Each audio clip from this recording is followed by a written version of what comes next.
Eğer ben şu üye getirecek olsam, bir de iyice kalka değme. Sen düşündün mü şunu? O dünya başkalar vermeye kıydım yok. Yok.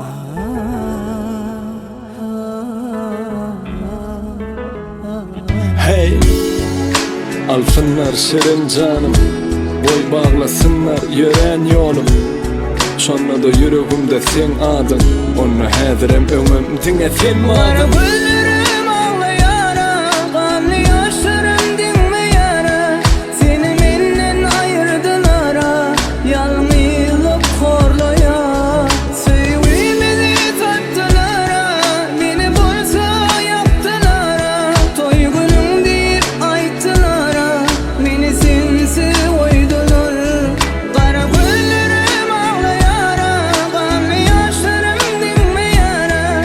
Seni benden ayırdılara, yalnızlık horlaya. Sevgimizi sattılara, ikimizden yaptılara.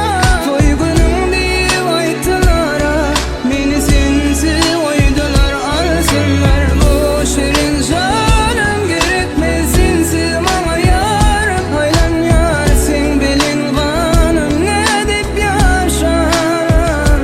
Kösep kösep kıynasalar, boynuma hançer koysalar. Son kıy sözüm ayıp deyseler, sen deyiveren.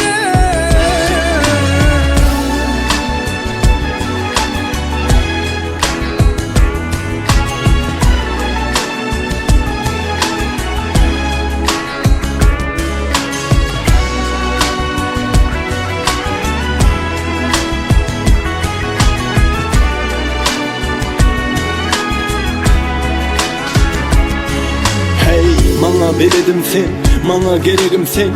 Mene geçmezdim, neme deyseler min soğuk demim sen adın diye çıkar menden. Yeter minnem yat bolup sevgin ellen. Gözüm yumsamam sen, çetedin sana men yine de kalıp izin izlacağım unuttun birden. Ummanay pikirlem barısı sen hakta, enne mani yok geleceğimizi oylanmakta. Özüme yanmak üçün doğulan dey göryen, ayırsalarım seni ey göryen. Gözüm açıp seni gördüm ha, bütün ömrümü verdim. Canım bilen sevdim ha, yaptılar yüreğim. Gözlerime bakmama, taşlamavan beni kalmama. Diyen sözlerim yatlama, otur yalnız o geceler. Alsınlar bu şirin canım, gerekmez sinsiz bana yarım. Aylan yar sen belin kanım, ne deyip yaşaran. Kösep kösep kıynasalar, boynuma hançer koysalar. Son kıy sözüm ayıp deyseler, sen deyiveren. Alsınlar bu şirin canım, gerekmez sinsiz bana yarım. Rıza benim ispat öyle mi?